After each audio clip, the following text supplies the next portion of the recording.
बिस्मिल्लाहिर्रहमानिर्रहीम, अस्सलाम वालेकुम। Welcome to animal success YouTube channel. Viewers, मैं हूं राना जैनुल आबिदीन और लोकेशन है जी डिस्ट्रिक्ट बिहाड़ी।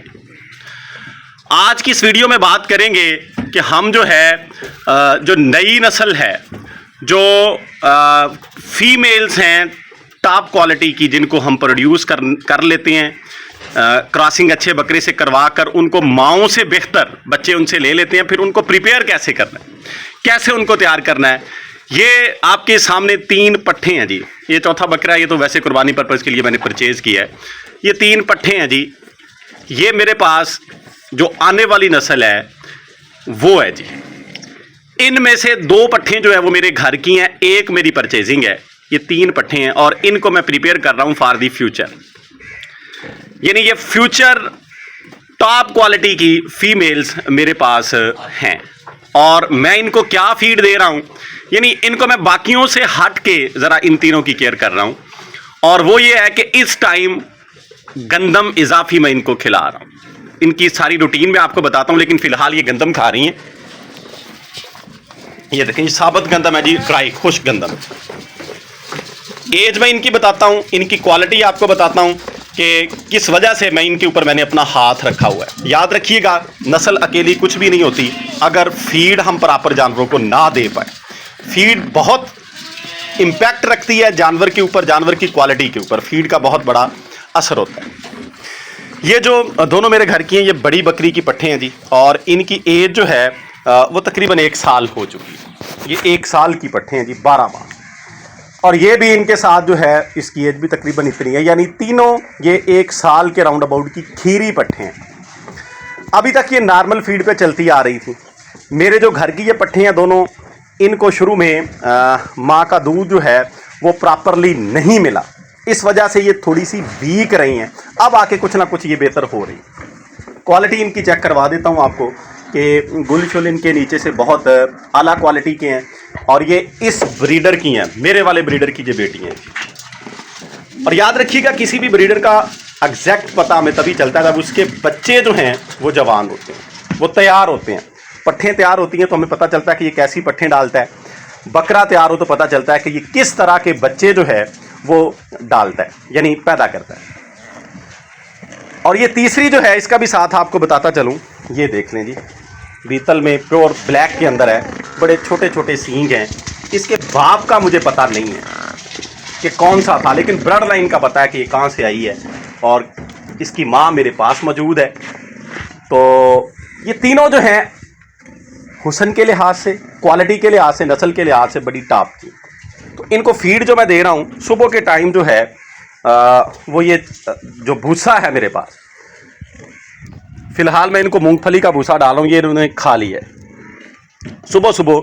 ये तकरीबन सारे जो जानवर मेरे पास हैं, 15 से 16 जानवर हैं दोनों साइडों पे, इनको मैं ये डालता हूँ और ये तकरीबन होता है जी 15 kg, यानी फी जानवर के हिसाब से 1 kg तकरीबन ये भूसा होता है। उसको ये खाती हैं, ये खा चुकी हैं, पानी ये पी चुकी हैं। ये आपके सामने जी, अभी दोबारा मैं भर के रख दूँ।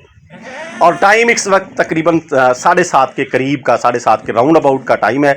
ये मैंने भूसा इनको सुबह नमाज से पहले डाल दिया था। भूसा डाल के बाद में मैं नमाज के लिए गया हूँ, यानी तकरीबन 5:15 के राउंड अबाउट ये भूसा मैंने इनको डाल दिया। ये इन्होंने खाया है। उसके बाद ये तीनों अलग किए हैं मैंने, और अभी ये 2 दिन हुए जो फीड डाल रहा हूँ वो मैं आपको बताने लगा हूँ। ये इजाफी फीड है इनकी बाकी जानवरों से अलग। ये बाकियों को मैंने अंदर बंद कर दिया है। ये आपके सामने गंदम खा रही थी तीनों, ये जो हैं पट्ठे जो हैं, और 1-1 पाव गंदम थी। ये 1 पाव गंदम मैं इनको खिलाऊंगा। उससे ये होगा कि इनकी कंडीशन, इनकी जो फिजिकल हेल्थ है वो पहले से बेहतर हो जाएगी। 1 साल के ये राउंड अबाउट हैं और अभी कम से कम भी मैं इनको 6 माह क्रॉस नहीं करवाऊंगा। अभी ये खीरी हैं, 6 से 7 माह ये ऐसे फिरती रहेंगी। तकरीबन 4 दांत के राउंड अबाउट, 4 दांत के करीब जाके जब ये 1.5 साल प्लस की हो जाएंगी, फिर मैंने इनकी क्रॉसिंग करवानी। हाइट की बात करते हैं जी, ये तकरीबन जो है इनकी हाइट, ये जो दोनों बहनें हैं इनकी हाइट जो है वो 33, और ये ब्लैक जो है ये 34 के राउंड अबाउट इनकी हाइट जो है। तो इसके अंदर, इस एज के अंदर इतनी हाइट जो है वो बहुत कम मिल रही है। तो ये जो बड़ी बकरियां हैं मेरे पास सिर्फ वो 37 की है जो सबसे बड़ी है, बाकी 37 के राउंड अबाउट तो हैं लेकिन उससे कम है सारी, 36 है, 35 वाली। तो इनके ऊपर मेरी एक उम्मीद है कि ये 39 के राउंड अबाउट ये पट्ठे जाएंगी तीनों की तीनों जो है, यानी अगर 40 को ये टच ना भी करें तो 39 पे चली जाएंगी। और बड़ी टॉप क्वालिटी की ये हाइट होती है बीतल के अंदर जो है, और ख़ास तौर पे फीमेल्स के अंदर हाइट जो है वो बहुत कम मिलती है। और हाइट से भी बढ़ के जो चीज़ होती है वो होती है कि जानवर जो है वो तैयार कैसा होता है, उसके पास दूध की क्वालिटी क्या है। अल्हम्दुलिल्लाह ये जो मेरे घर की पट्ठे हैं इनकी माँ के पास दूध की कैपेसिटी 6 kg प्लस की है, 6 kg प्लस की है। मेरा जो 5 से 6 साल तजर्बा है, जो मेरा शौक है, इसमें इनकी माँ से ज़्यादा दूध किसी बकरी ने मेरे पास नहीं दिया। इस वजह से मैंने इनके ऊपर हाथ रखा हुआ है, मैं इनकी केयर कर रहा हूँ, मैं इनको फ्यूचर ब्रीड इनसे लेना चाहता हूँ, सिर्फ यही नस्ल मैं तैयार करना चाहता हूँ। और ये जो है इनकी माँ की दूध की कैपेसिटी तो इतनी ज़्यादा नहीं है, ना वो हवाने के लिहाज से इतनी अच्छी है, लेकिन ये अपनी माँ से बड़ी ज़्यादा अच्छी है। लेकिन ब्लड लाइन बड़ी टॉप क्वालिटी की है, प्योर बीतल में एक ही कलर ब्लैक कलर के अंदर है, और ये 3 kg वाली इसकी माँ जो है उसकी कैपेसिटी है।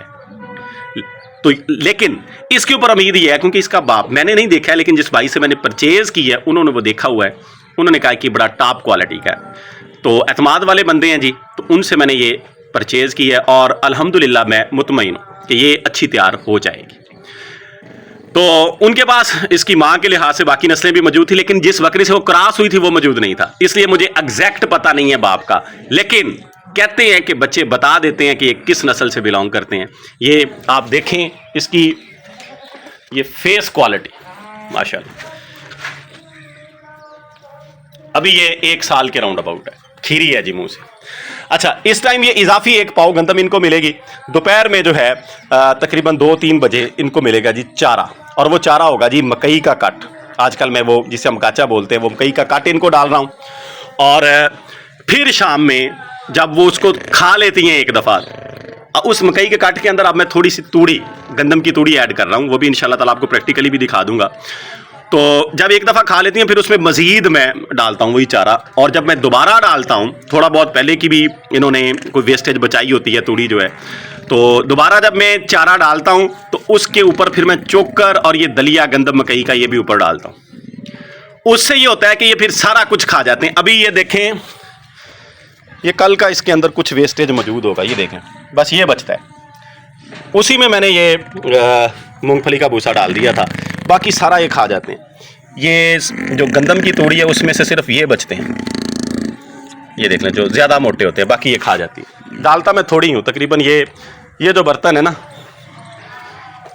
तमाम जानवरों को ये एक होता है तूड़ी का, बाकी चारा होता है, उसको ये खा लेते हैं, और साथ में वो दलिया वगैरह चोकर वगैरह भी इनके जिस्म में चला जाता है।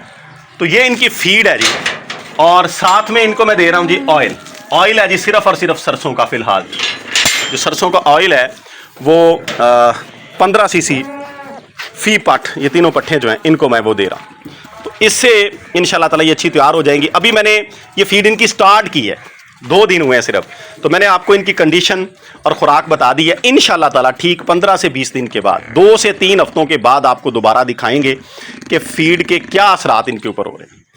तो अभी मैंने इनको मसाला भी देना चाहिए जानवरों को।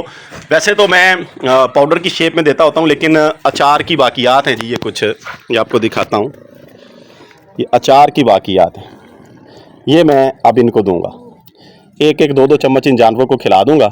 इसमें ऑयल भी है और बाकी मसाला जात जो मैं अचार के अंदर डालते हैं, ये हमने बर्तन खाली किया था, उसमें से जो वेस्टेज नीचे बची हुई थी वो है। ये 1-1, 2-2 चम्मच अभी मैं इन तमाम जानवरों को ये दे दूंगा। तो वीडियो एंड करते हैं जी। आपको पट्ठे मैंने दिखा दी हैं, 3 हैं। मेरा मकसद ये है कि जिस तरीके कार से हम केयर करते हैं, आपको भी बताएं कि अगर जो नए शौकीन हैं, अगर वो कोई चीज़ ले लेते हैं तो फीड का ख़ास ख्याल रखें। खुराक के बगैर जानवर तैयार नहीं होता, जितनी मर्जी आला नस्ल का। तो इंशाल्लाह ताला गाहे बगाहे आपको अपडेट देते रहेंगे। दुआ में याद रखिएगा। फ़ी अमानिल्लाह, अल्लाह हाफ़िज़।